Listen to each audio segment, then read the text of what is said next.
Chapter 9, In the Witch's House.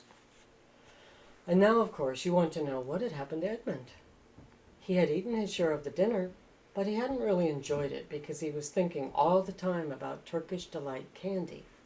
And there's nothing that spoils the taste of good ordinary food, half so much as the memory of bad magic food.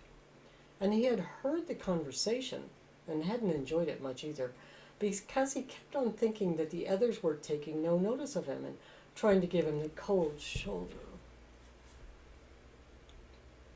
They weren't, but he imagined it. And then he had listened until Mr. Beaver told them about Aslan, and then till he had heard the whole arrangement for meeting Aslan at the stone table. It was then that he began very quietly to edge himself under the curtain which hung over the door, for the mention of Aslan gave him a mysterious and horrible feeling, just as it gave the others a mysterious and lovely feeling. Just as Mr. Beaver had been repeating the rhyme about Adam's flesh and Adam's bone, Edmund had been very quietly turning the door handle. And just before Mr. Beaver had begun telling them that the White Witch wasn't really human at all, but half a djinn and half a giantess, Edmund had got outside into the snow and cautiously closed the door behind him. You mustn't think that even now Edmund was quite so bad that he actually wanted his brother and sister to be turned into stone. He did want Turkish Delight, and to be a prince, and later a king, and to pay Peter out for calling him a beast. As for what the witch would do with the others, he didn't want her to be particularly nice to them, certainly not to put them on the same level as himself. But he managed to believe, or to pretend he believed, that she wouldn't do anything very bad to them. Because, he said to himself, all these people who say nasty things about her are her enemies, and probably half of it isn't true. She was jolly nice to me anyway, much nicer than they are. I expect she is the rightful queen, really. Anyway, she'll be better than that awful Aslan. At least that was the excuse he made up in his own mind for what he was doing. It wasn't a very good excuse, really. For deep down inside him, he really knew that the White Witch was bad and cruel. The first thing he realized when he got outside and found the snow falling all around him was that he had left his coat behind in the beaver's house. And of course there was no chance of going back to get it now. The next thing he realized was that the daylight was almost gone, for it had been nearly 3 o'clock when they sat down to dinner, and the winter days were short. He hadn't reckoned on this, but he had to make the best of it. So he turned up his collar and shuffled across the top of the dam, luckily it wasn't so slippery since the snow had fallen, to the far side of the river. It was pretty bad when he reached the far side. It was growing darker every minute, and what with that and the snowflakes swirling all around him, he could hardly see 3 feet ahead. And then, too, there was no road. He kept slipping into deep drifts of snow and skidding on frozen puddles and tripping over fallen tree trunks and sliding down steep banks and barking his shins against rocks till he was wet and cold and bruised all over. The silence and the loneliness were dreadful. In fact, I really think he might have given up the whole plan and gone back and owned up and made friends with the others if he hadn't happened to say to himself, "When I'm king of Narnia, the first thing I shall do will be to make some decent roads." And of course that set him off thinking about being a king and all the other things he would do, and this cheered him up a good deal. He had just settled in his mind what sort of palace he would have, and how many cars, and all about his private cinema, movie theater, and where the principal railways would run, and what laws he would make against beavers and dams, and was putting the finishing touches to some schemes for keeping Peter in his place, when the weather changed. First, the snow stopped. Then a cold wind sprang up, and it became freezing cold. Finally, the clouds rolled away, and the moon came out. It was a full moon, and, shining on all that snow, it made everything almost as bright as day, only the shadows were rather confusing. He would never have found his way if the moon hadn't come out by the time he got to the other river, You remember he had seen, when they first arrived at the beavers, a smaller river flowing down into the great one lower down? He now reached this and turned to follow it up. But the little valley down which it came was much steeper and rockier than the one he had just left, and much overgrown with bushes, so that he could not have managed it at all in the dark. Even as it was, he got wet through, for he had to stoop under branches, and great loads of snow came sliding off onto his back.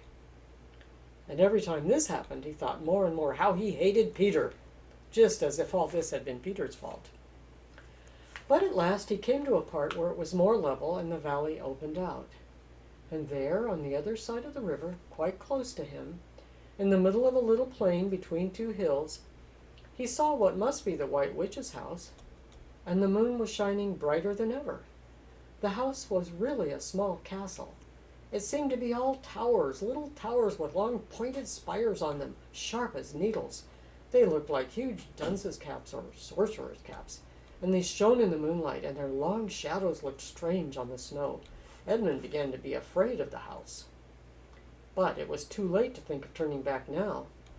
He crossed the river on the ice and walked up to the house. There was nothing stirring, not the slightest sound anywhere. Even his own feet made no noise on the deep, newly fallen snow. He walked on, past corner after corner of the huge house, and past turret after turret to find the door finally. He had to go right round to the far side before he found it. It was a huge arch, but the great iron gates stood wide open. Edmund crept up to the arch and looked inside into the courtyard, and there he saw a sight that nearly made his heart stop beating. Just inside the gate, with the moonlight shining on it, stood an enormous lion, crouched as if it was ready to spring. And Edmund stood in the shadow of the arch, afraid to go on, and afraid to go back, with his knees knocking together. He stood there so long that his teeth would have been chattering with cold if they had not been chattering with fear. How long this really lasted, I don't know, but it seemed to Edmund to last for hours. Then at last he began to wonder why the lion was standing so still, for it hadn't moved 1 inch since he first set eyes on it. Edmund now ventured a little nearer, still keeping in the shadow of the arch as much as he could.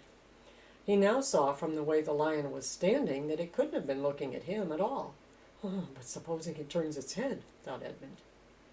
In fact, it was staring at something else, namely a little dwarf who stood with his back to it about 4 feet away. Aha, thought Edmund, when it springs at the dwarf, then will be my chance to escape. But still the lion never moved, nor did the dwarf. And now at last Edmund remembered what the others had said about the White Witch turning people into stone.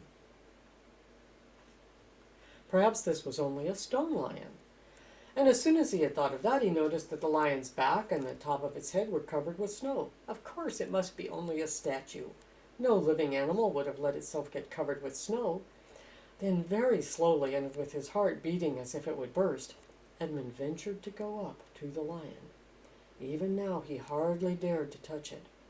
But at last he put out his hand very quickly and did. It was cold stone. He had been frightened of a mere statue. The relief which Edmund felt was so great that in spite of the cold he suddenly got warm all over, right down to his toes. And at the same time there came into his head what seemed a perfectly lovely idea. Probably, he thought, this is the great lion Aslan that they were all talking about. She's caught him already and turned him into stone.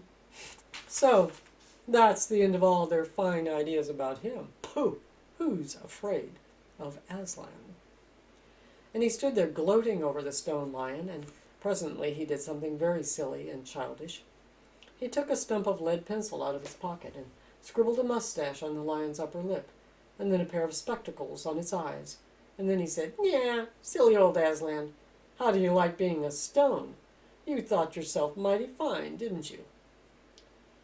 But in spite of the scribbles on the face of the great stone beast, it still looked so terrible and sad and noble, staring up in the moonlight, that Edmund didn't really get any fun out of jeering at it. He turned away and began to cross the courtyard. As he got into the middle of it, he saw that there were dozens of statues all about, standing here and there rather as the pieces stand on a chessboard when it is halfway through the game. There were stone satyrs and stone wolves, and bears and foxes and catamountains of stone. There were lovely stone shapes that looked like women, but were really the spirits of trees. There was the great shape of a centaur and a winged horse, and a long, lithe creature that Edmund took to be a dragon. They all looked so strange, standing there, perfectly lifelike, and also perfectly still, in the bright, cold moonlight, that it was eerie work crossing the courtyard. Right in the very middle stood a huge shape like a man, but as tall as a tree, with a fierce face and a shaggy beard and a great club in its right hand.